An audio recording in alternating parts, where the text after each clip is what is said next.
Logic ബുള്ളറ്റിനിലേക്ക് സ്വാഗതം. കുടുംബ ചെലവിനെ നികുതി എങ്ങനെ ബാധിക്കുന്നു എന്നാണ് ഇന്ന് പരിശോധിക്കുന്നത്. പൊതുവിൽ വീട്ടമ്മമാരുടെ ഒരു വലിയ ആവലാതിയാണ് അനുദിനം കുടുംബ ചെലവ് വർദ്ധിക്കുന്നു എന്നുള്ളത്. ഇതിന് കാരണമായി ചൂണ്ടിക്കാട്ടുന്നത് വിലക്കയറ്റമാണ്.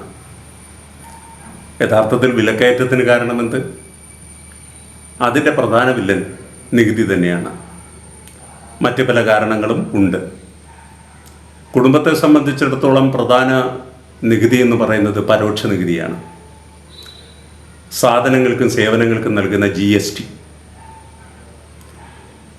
അത് 0% മുതൽ 28% വരെയുണ്ട്. ആ 4 സ്ലാബുകളുടെ ഒരു ശരാശരി പരിശോധിക്കുമ്പോഴൊരു 12 മുതൽ 15% നികുതി ഒരു കുടുംബം കൊടുക്കുന്നുണ്ട്. ഒരു 30,000 രൂപ മാസം ചിലവ് വരുന്ന ഒരു കുടുംബത്തെ സംബന്ധിച്ചിടത്തോളം 4,000 രൂപ മുതൽ 4,500 രൂപ വരെ നികുതി കൊടുക്കേണ്ടി വരുന്നു. ഇത് തികച്ചും ഭാരിച്ച ഒന്ന് തന്നെയാണ് എന്ന് പറയാതിരിക്കാൻ വയ്യ. പക്ഷേ ഇതിൻ്റെ ശരിയായ ചിത്രം മനസ്സിലാക്കണമെന്നുണ്ടെങ്കിൽ പ്രത്യക്ഷ നികുതിയും പരോക്ഷ നികുതിയും തമ്മിലുള്ള അളവ് പരിശോധിക്കണം. ഇത് ഏതാണ്ട് സമാസമമാണ് ഇന്ത്യയിൽ. 2023, 24, 25 എന്ന വർഷങ്ങളിലെ പ്രത്യക്ഷ നികുതിയുടെയും പരോക്ഷ നികുതിയുടെയും സംഭാവനകൾ പരിശോധിക്കുമ്പോൾ മൊത്തം നികുതിയിൽ ഏകദേശം 50% തന്നെ പോകുന്നു. ഒരല്പം കൂടുതൽ വേണമെങ്കിൽ പ്രത്യക്ഷ നികുതി ഇപ്പോൾ സംഭാവന ചെയ്യുന്നു എന്ന് പറയാം. അത് വരും വർഷങ്ങളിൽ കൂടിക്കൊണ്ടിരിക്കാനുള്ള സാധ്യതയും തള്ളിക്കളയാനാവില്ല. അതാണ് വേണ്ടതും അഭികാമ്യമായിട്ടുള്ളത്. അങ്ങനെ വന്നാൽ കുറച്ച് പാവപ്പെട്ടവരിലുള്ള ഭാരം, നികുതിയുടെ ഭാരം കുറഞ്ഞു കിട്ടാനുള്ള സാധ്യതയുണ്ട്.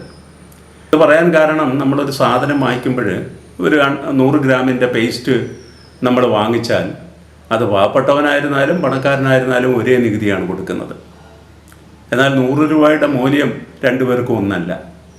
പാവപ്പെട്ടവന് 100 രൂപയുടെ മൂല്യം വളരെ കൂടുതലാണ്. അതുകൊണ്ട് തന്നെ അയാൾ കൊടുക്കുന്ന നികുതിയുടെ ഭാരവും വളരെ വലുതാകുന്നു. 2024-25 ബഡ്ജറ്റ് പരിശോധിക്കുമ്പോൾ നമുക്ക് കാണാൻ കഴിയുന്നൊരു കാര്യം, മൊബൈൽ, ചാർജർ, അർബുദത്തിനുള്ള ചില മരുന്നുകൾ, ചില പ്ലാസ്റ്റിക് ഐറ്റംസുകൾ, ഇവയ്ക്കെല്ലാം തന്നെ ഇറക്കുമതി തീരുവ കുറച്ചു. അത് കുറച്ച് ഈ കുടുംബങ്ങൾക്ക് ഒരു അനുഗ്രഹമായിട്ട് തീരും. സ്വർണത്തിന് വിലയും കുറയും. സ്വർണത്തിന് കുറച്ച് വില കുറഞ്ഞു, പക്ഷേ അത് വീണ്ടും അല്പം കൂടുകയാണ് ഉണ്ടായത്. സ്വർണത്തിലുണ്ടാകുന്ന ഏറ്റവും വലിയൊരു മാറ്റം കള്ളക്കടത്തിൻ്റെ അളവ് കുറച്ച് കുറയും, ഇറക്കുമതി തീരുവ കുറച്ചത് കൊണ്ടിട്ട്. ഇവിടെ ഉയരുന്ന മറ്റൊരു ചോദ്യം, ആദായ നികുതി കുടുംബങ്ങളെ ദോഷകരമായി ബാധിക്കുന്നില്ലേ എന്നുള്ളതാണ്. തീർച്ചയായും ഉണ്ട്. ഇത് കൂടുതലും മധ്യവർഗത്തിനെയാണ് ബാധിക്കുന്നത്. പാവപ്പെട്ടവരെയും മധ്യവർഗത്തെയും ഒരുപോലെ പരോക്ഷ നികുതി ബാധിക്കുമ്പോൾ മധ്യവർഗത്തെ കൂടുതലായിട്ട് ദോഷകരമായി ബാധിക്കുന്നത് ആദായ നികുതിയാണ്. ആദായ നികുതിയിൽ ഇന്ന് 2 സമ്പ്രദായമുണ്ട്. ഒരു പഴയ രീതിയും ഒരു പുതിയ രീതിയും. പിന്നെ 3 സ്ലാബുകളാണ് പഴയ സമ്പ്രദായത്തിലുള്ളത്. 10%, 20%, 30%. പുതിയ സമ്പ്രദായത്തിൽ വരുമ്പോൾ അത് 5%, 10%, 15%, 20%, പിന്നെ 30% എന്നിങ്ങനെയാണ്. അതിൽ ആദ്യത്തെ സ്ലാബ് പുതിയ സമ്പ്രദായത്തിൽ 3 മുതൽ 6 ലക്ഷം വരെ എന്നുള്ളത് 7 ലക്ഷം വരെയായി. സ്റ്റാൻഡേർഡ് ഡിഡക്ഷൻ 50,000-ൽ നിന്ന് 75,000 രൂപ കാര്യം അനുഗ്രഹീതമാണ്.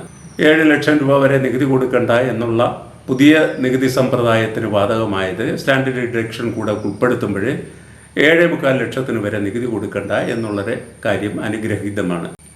പക്ഷേ അതേസമയം തന്നെ നമ്മൾ കാണേണ്ട ഒരു കാര്യം, ആദായ നികുതി മൊത്തം നികുതിയുടെ 27% വരുന്നു. ആദായ നികുതിയുടെ സംഭാവന ഇത്രയാകുന്നത് എത്ര കണ്ട് നല്ലതാണെന്നുള്ളതാണ് ചോദ്യം. അത് മധ്യവർഗത്തിനാണ് കൂടുതലും കൊടുക്കുന്നതെങ്കിൽ അത് കുടുംബ ചെലവിനെ ദോഷകരമായിട്ട് ബാധിക്കുമെന്നതിൽ സംശയമില്ല.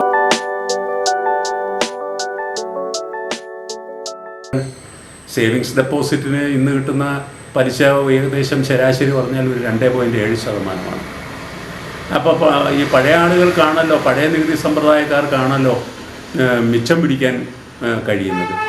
അവരുടെ പലിശ നോക്കുമ്പോൾ, അവരുടെ ടാക്സ് സ്ലാബ് നോക്കുമ്പോൾ 10%, 20%, 30%. അതാത് ഗ്രൂപ്പുകാർ ഈ കിട്ടുന്ന പലിശയിൽ നിന്ന് 10% ടാക്സ് കൊടുക്കണം, അല്ലെങ്കിൽ 20 കൊടുക്കണം, അല്ലെങ്കിൽ 30 കൊടുക്കണം. അത് കഴിയുമ്പോൾ കിട്ടുന്ന മിച്ചം സേവിങ്സ് ഡെപ്പോസിറ്റിൽ വളരെ കുറവാണ്. ഇനി വിലക്കയറ്റം കൂടെ പരിശോധിച്ച് കഴിഞ്ഞിരുന്നാൽ അത് തട്ടിക്കഴിച്ചാലല്ലേ യഥാർത്ഥ ആദായം കിട്ടുകയുള്ളൂ. ഒരു ശരാശരി 6% വിലക്കയറ്റം. ഭക്ഷ്യവിലക്കയറ്റം 8%. ഈ 6% കൂടെ കുറച്ച് കഴിഞ്ഞിരുന്നാൽ സേവിങ്സ് ഡെപ്പോസിറ്റിൽ നിന്ന് കിട്ടുന്ന യഥാർത്ഥ ആദായം ന്യൂനസംഖ്യയാണ്. ഇനി സ്ഥിര നിക്ഷേപം എന്ന് പറയുന്ന 5 മുതൽ 7.5% വരെ പലിശ നമുക്ക് കാണാൻ കഴിയും. ചെറിയ ചെറിയ വ്യത്യാസങ്ങൾ അവിടെ ഇവിടെയൊക്കെ ഉണ്ടായിരിക്കാം. പക്ഷെ അതൊരു 7% എടുത്താൽ തന്നെയും ഈ 10, 20, 30% ആളുകൾ അതിൻ്റെ ടാക്സും അടച്ചു കിട്ടുന്ന ബാക്കി തുകയിൽ നിന്ന് വിലക്കയറ്റവും കൂടി തട്ടിക്കഴിക്കുമ്പോൾ നമുക്ക് കിട്ടുന്ന ആദായമെന്ന് പറയുന്നത് ചില സാഹചര്യത്തിൽ അത് ന്യൂനസംഖ്യയുമായിരിക്കും. അങ്ങനെ വളരെ ദോഷകരമായ രീതിയിലാണ് കുടുംബ ചെലവിനെ ബാധിക്കുന്നത്. ഇത് മധ്യവർഗത്തെ സംബന്ധിച്ചും പാവപ്പെട്ടവരെ സംബന്ധിച്ചും അക്ഷരാർത്ഥത്തിലും ശരിയാണെന്ന് പറയും. അതുകൊണ്ടിട്ട് നമുക്ക് ഇതിനെയൊക്കെ ശരിയായ രീതിയിൽ ഉൾക്കൊണ്ടുകൊണ്ടിട്ട് വരുന്ന ബഡ്ജറ്റിൽ നല്ല മാറ്റങ്ങൾ കൂടുതലുണ്ടാകുമെന്ന് പ്രത്യാശിക്കാം. നന്ദി.